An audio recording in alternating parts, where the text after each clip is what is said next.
ఓం శ్రీ గురుభ్యో నమ.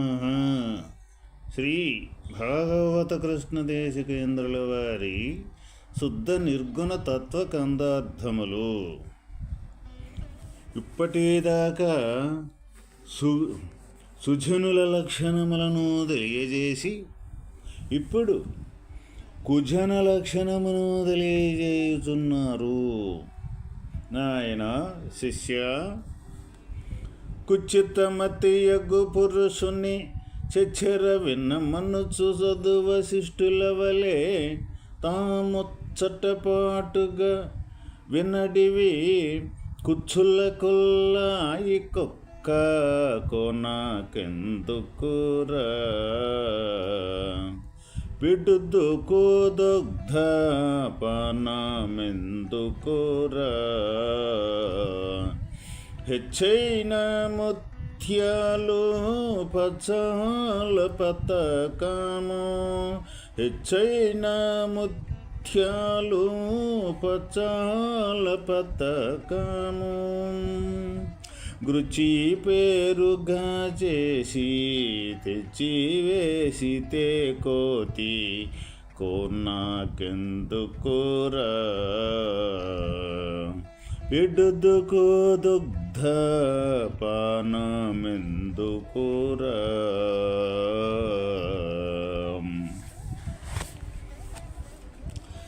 ఓ శిష్యుడా, కుటిలుడు మనస్సున ఒకటి తలంచును, నోట మరి ఒకటి చెప్పును. అంటే కుటిల మనస్సు గలవాడు ఒకటి తలంచును, మాట్లాడే నోట యొక్క మరి ఒకటి చెప్పును, చేయునది మరి ఒకటి.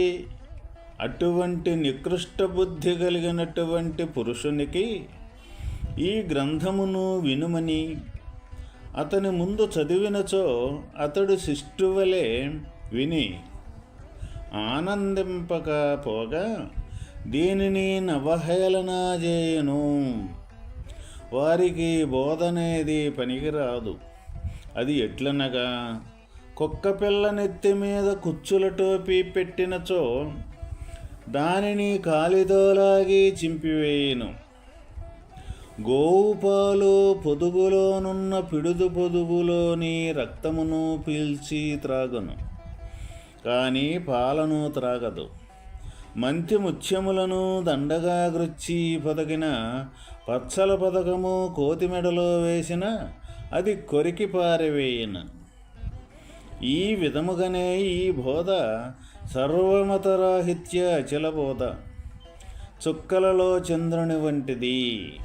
అంతటి ప్రకాశవంతమై గొప్పదైనటువంటి పరిపూర్ణ బోధను దుర్మార్గపు బుద్ధి గలవానికి వినుమని చదివినచో అతడు ఆనందింపకపోగా దీనిని ఎగతాళి చేయును.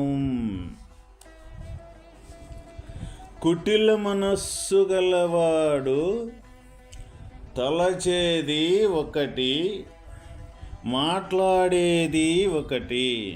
ఇక్కడ మనకు ప్రపంచములో అనేక రకాలుగా మనస్తత్వము కలిగిన వాళ్ళు ఉంటుంటారు. వారిలో కొంతమంది ఈ కుటిల లక్షణము అంటే కుటిల మనస్సు కుజన లక్షణము అంటే వాళ్ళు మనస్సులో ఒకటి ఆలోచన చేస్తూ పైకి నటనగా నవ్వుతూ మాట్లాడేది ఒకటిగా మాట్లాడుతూ ఉంటారు. ఈ విధంగా మనకి చాలామంది మనకు ప్రపంచంలో కనపడుతూనే ఉంటారు. మనం కూడా అంటూనే ఉంటున్నాం, ఒరే చూడరా వాడు పైకి ఒకటి మాట్లాడుతున్నాడు, లోన మనసులో ఒకటి దాచుకుని మాట్లాడుతూ ఉన్నాడురా అని మనకు ఎన్నో సందర్భాలలో ఇటువంటి మన చర్చ అనేది మాట అనేది మనం కూడా అనుకుంటూనే ఉంటుంటాం. అది ఎప్పుడైనా సరే అంటే లోన మనస్సులో ఏదైతే ఉన్నదో దాన్ని మాట్లాడేవాడే మంచి సుజన లక్షణము కలిగిన వాడవుతాడు. కానీ లోన మనస్సులో ఒకటి దాచుకొని పైకి ఒక రకంగా మాట్లాడేవాడు యొక్క బుద్ధి ఎప్పుడూ కూడా వాడు కుటిలమైన మనస్సు గలవాడే అని మనకే మన ప్రపంచంలో అనేక రకాలుగా చూస్తూ ఉంటాము. అదే మరి ఒకటి, అటువంటి నికృష్ట బుద్ధి కలిగినటువంటి పురుషునికి, అటువంటి వారికి ఈ అచల పరిపూర్ణ గ్రంథము వినుమని అతను ముందు చదివినచో అతడు శిష్టువలే విని ఆనందింపకపోగా దేనిని అవహేళన చేయును.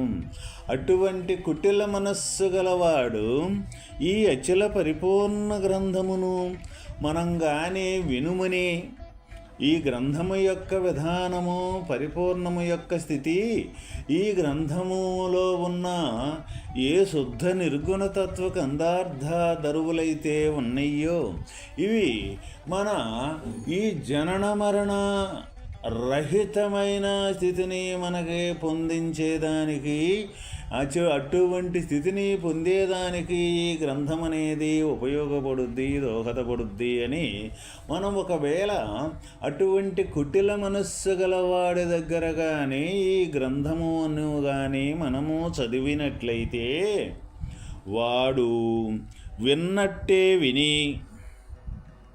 విని ఈ గ్రంథములో ఉండ సారాంశాన్ని తెలియకపోగా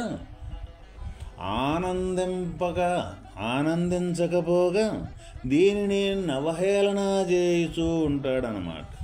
అంటే హేళన చేస్తూ ఉంటాడు. ఎందుకు? వారికి ఈ బోధ అనేది పనికిరాదు. అది ఎట్లనగా, దీనికి ఒక ఉపమానాన్ని మనకు తెలియజేశారు. కుక్క పిల్ల నెత్తి మీద కుచ్చుల టోపీ పెట్టిన దానిని కాలితో లాగి చింపివేయను. అంటే మనకి ఇంటిలో పెంచుకున్న కుక్క పిల్ల నెత్తి మీద మనం ఏదైనా ఒక టోపీ రంగులుగా ఉన్న టోపీ అనేది ఒకటి మనం పెట్టామంటే ఆ రంగుల టోపీ యొక్క విలువ అనేది ఆ కుక్క పిల్లకే తెలియదు. అందువల్ల ఆ కుక్క పిల్ల ఏమి చేసుద్ది? అది కాలుతోటి ఇటులాగి చివరికి దాన్ని చింపి పడేసుద్ది. ఎందుకు? మరి అది ఎంతో విలువ కలిగింది, మన ఇంటిలోనే పెంచుతూ ఉన్నాం కదా కుక్క పిల్లని, దానికి ఈ పైన టోపీ, రంగుల టోపీ బాగా అందంగా ఉంటుంది అని మనం ఒకవేళ మన ఇష్టతతోటి, మన ప్రేమతోటి తీసుకొచ్చుకున్న మన ముచ్చట తీర్చుకునేదానికి ఆ కుక్క పిల్లకి టోపీ పెట్టిన దీని విలువ అనేది దానికి తెలియదు. కాబట్టి అదేం చేస్తుంది? కాలుతోటి అటు ఇటు లాగేసేసి దాన్ని శుభ్రంగా చింపడబడేస్తుంది అన్నమాట. అట్లాగే ఎవరైతే ఈ కుటిల మనస్సు గలవారు, అంటే లోనొకటి బయటొక రకంగా ఉండి ప్రవర్తన కలిగిన ఉంటారో కొంతమంది మనుషులు, అటువంటి వాళ్ళకి ఈ బోధ అనేది పట్టదు.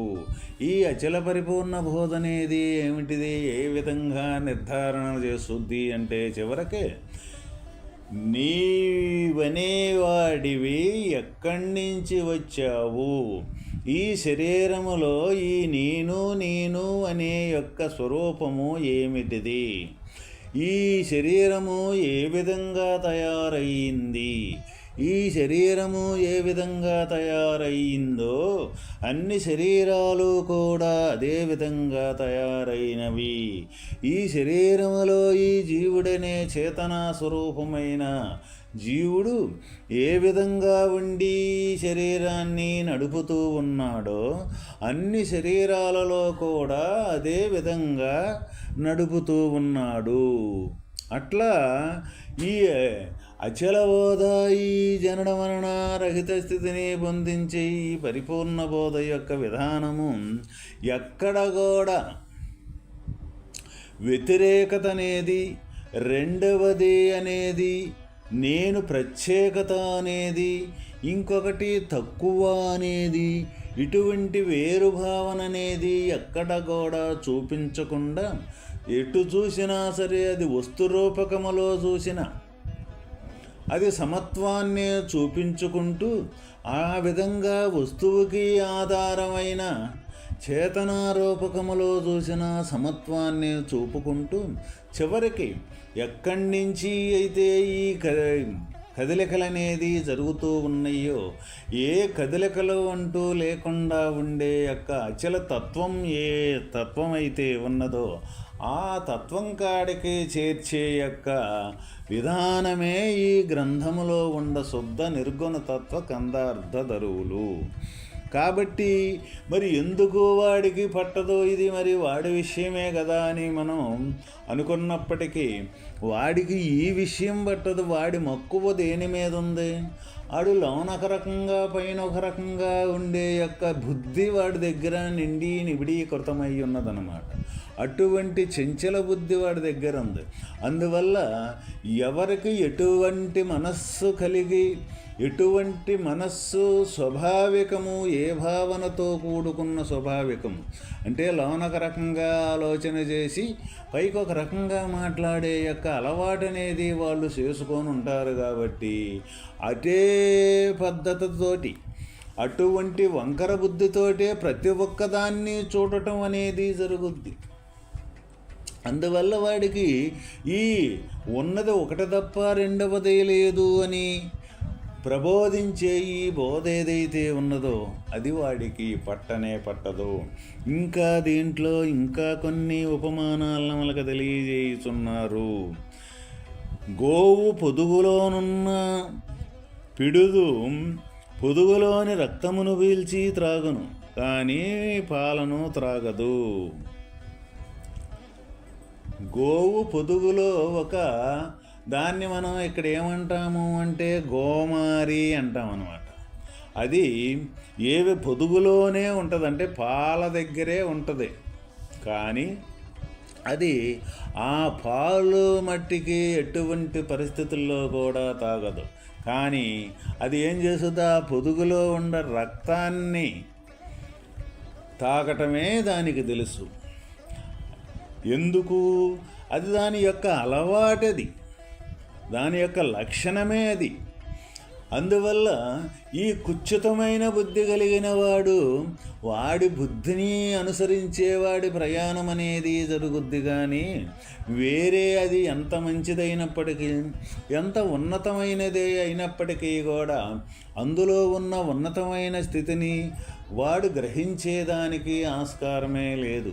ఎందుకంటే వాడి బుద్ధి అనేది పెడదావ తప్పి పెడమార్గములో వేరే మార్గములో ప్రయాణం చేస్తూ ఉన్నది. కాబట్టి అందువల్ల ఎవరి బుద్ధి ఏ విధంగా అయితే నిలకడ చెంది ఈ ప్రపంచానికి సంబంధించింది కానీ పారమార్థిక సంబంధించింది కానీ ఏదైతే వాళ్ళు స్థిరంగా నమ్మి ప్రయాణం చేస్తూ ఉంటారో అటువంటి భావనలు, అటువంటి ఆలోచనలు, అటువంటి నడకే వాళ్ళు నడుస్తూ ఉంటారు. కానీ వేరే అది కాదయ్యా నువ్వు నడిచేది, ఇది గొప్పది, ఇది మన జనన మరణం అనే చక్రములో నుంచి, సంసారములో నుంచి తప్పించి వాస్తవమైన ఏ అచల స్థితి అయితే ఉన్నదో ఆ స్థితిని చేర్చే యొక్క మార్గమయ్యా ఇదని మనం ఎంత చెప్పినప్పటికీ కూడా అది వాళ్ళకి కలగనే కలగదు.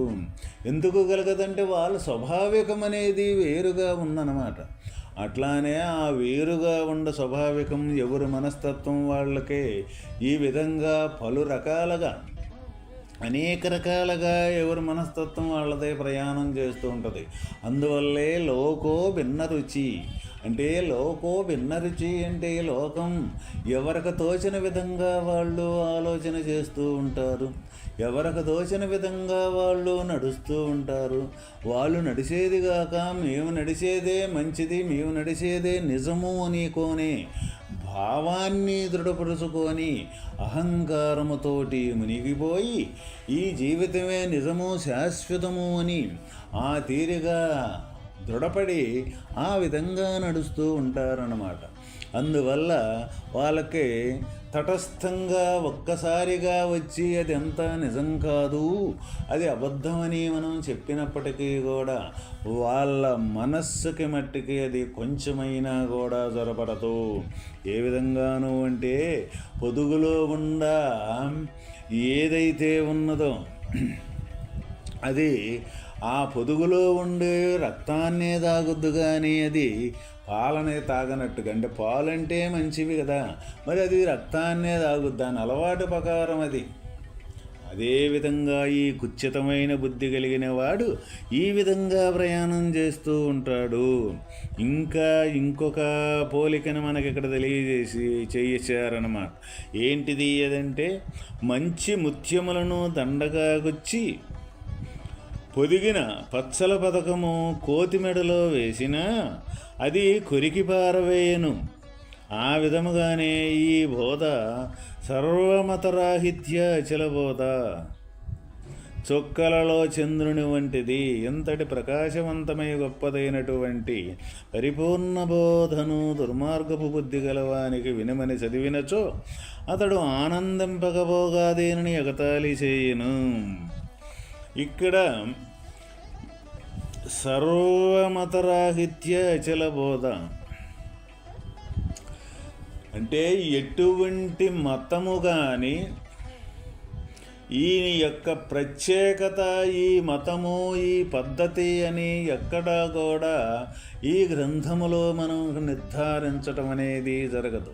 కేవలము అయినా ఉపమానాలని మనకి జోడించినప్పుడు ఏదన్నా వ్యత్యాసము కనిపించినప్పటికీ ఉపమానాలు కూడా వాస్తవమైన తత్వాన్ని చూపించేదానికి, తత్వంలో ఉన్న నిజాన్ని బయటపెట్టేదానికి ఉపమానాన్ని జోడించటమే కానీ ఎక్కడ కూడా ఒక మతమని, ఒక దేవుడని, ఒక పేరని, ఒక దేవతని, ఒక ఊరని, ఒక దేశమని ఎక్కడ కూడా పరిధికి సంబంధించిన భావనలనేది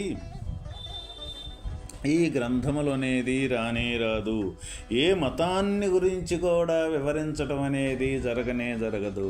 ఎందుకు అంటే మతం అనేది కానీ, కులం అనేది కానీ ఈ శరీరం తయారైనాక మనం ఏర్పరచుకున్నయ్యే అన్నీ కూడా, అంటే మన మనస్సు సంకల్పంతో ఏర్పరచుకున్నయ్యే అన్నీ.